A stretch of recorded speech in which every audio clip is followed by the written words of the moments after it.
Hello friends, this is Ali Harman and you are watching my YouTube channel you should know. आज हम बात करेंगे प्लेटो के बारे में। प्लेटो कौन था, उसकी क्या फ़िलॉसफ़ी थी, उसका असल नाम क्या था, वो किन लोगों से मुतासिर था और उसके मैथमेटिक्स के बारे में क्या ख़यालात थे और उसने एक एकेडमी बनाई। उस एकेडमी से किन स्टूडेंट्स को प्लेटो ने एक्सपेल कर दिया, वो एकेडमी कब तक चली, कैसे ख़त्म हुई। आखिर पे मैं आपको बताऊंगा प्लेटो के डायलॉग्स के बारे में। तो ये सब कुछ जानने के लिए वीडियो को एंड तक ज़रूर देखें। तो अगर बात करें प्लेटो के नाम की, तो Plato was the nickname of an Athenian whose true name was Aristotles. Plato का रियल नेम अरिस्टोटल्स था, ट्रू नेम अरिस्टोटल्स था और प्लेटो उसका निकनेम था। प्लेटो एक्चुअली मींस ब्रॉडर और वाइड।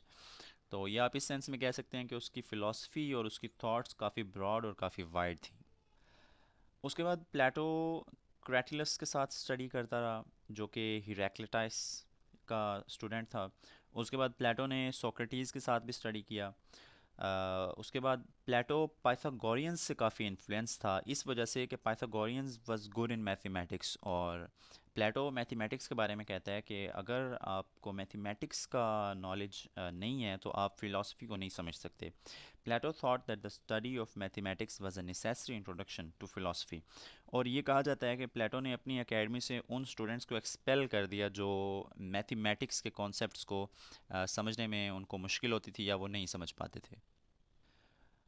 उसके बाद बात करें प्लेटो की एकेडमी की, तो प्लेटो एकेडमी 387 बीसी में प्लेटो ने बनाई। और ये पहली एकेडमी थी जो कि मल्टाई सब्जेक्ट थी और मल्टाई टीचर इंस्टीट्यूशन था higher learning in western civilization में। तो अगर आपसे कोई पूछे कि वेस्टर्न सिविलाइजेशन में हायर लर्निंग की फ़र्स्ट मल्टाई सब्जेक्ट और मल्टाई टीचर एकेडमी बताएं, तो सबसे पहले ये एकेडमी 387 बीसी में प्लेटो ने बनाई। और ये एकेडमी तकरीबन 9 सदियां, this academy survived for 9 centuries until the emperor Justinian closed it to protect Christian truth।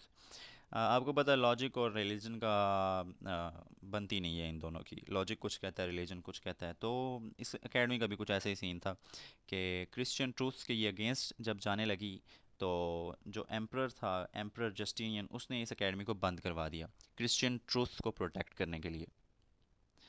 अब बात करते हैं प्लेटो के डायलॉग्स के बारे में। प्लेटो के जो डायलॉग्स हैं वो 3 ग्रुप्स में डिवाइडेड हैं।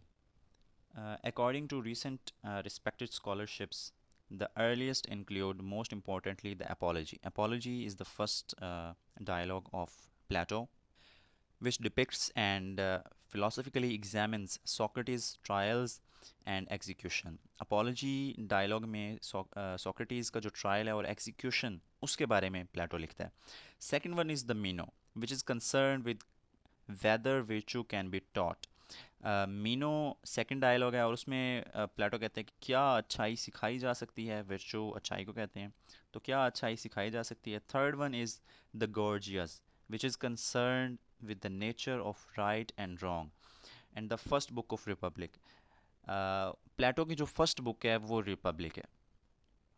इस बुक के बारे में आप कह सकते हैं कि ये इस बुक में प्लेटो explains and interrelates his conceptions of justice, the ideal state, the theory of forms। प्लेटो एक यूटोपिया का कंसेप्ट देता है, एक आइडियल स्टेट का कॉन्सेप्ट देता है। एक ऐसी स्टेट जिसके अंदर हर चीज़ परफेक्शन पे है, कोई कमी नहीं है, कहीं पे कोई कोताही नहीं है। तो इस आइडियल स्टेट को यूटोपिया का नाम दे के वो रिपब्लिक अपनी फर्स्ट बुक में ये कंसेप्ट देता है। और अपनी इसी बुक में रिपब्लिक में प्लेटो कहता है कि ये सब कुछ यूटोपिया आइडियल स्टेट का जो कंसेप्ट है ये प्रैक्टिकल लाइफ में एप्लीकेबल नहीं है। ये जस्ट उसने अपनी थॉट्स लिखी हैं, ये प्रैक्टिकल लाइफ में अप्लाई नहीं किया जा सकता।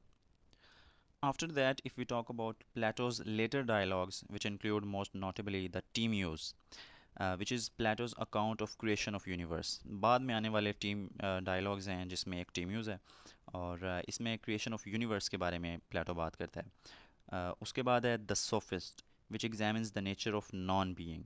उसके बाद एक डायलॉग है the laws, which is concern with what laws a good constitution should contain, कि एक अच्छे कॉन्स्टिट्यूशन में कौन से लॉज होने चाहिए। The Laws is Plato's longest dialogue and the only dialogue in which Socrates is not present। In all of the dialogues of Plato, Socrates is present, but this is the only one which is longest, and in this dialogue, the laws, Socrates is not present. हमारी video यहीं तक थी. Thank you for watching. Till next video, take care. अल्लाह हाफिज़. और हमारे channel को subscribe करना बिल्कुल मत भूलें. बेल के आइकन को ज़रूर प्रेस करें ताकि हमारे आने वाली हर वीडियो की सबसे पहले नोटिफिकेशन आपको पहुंचे.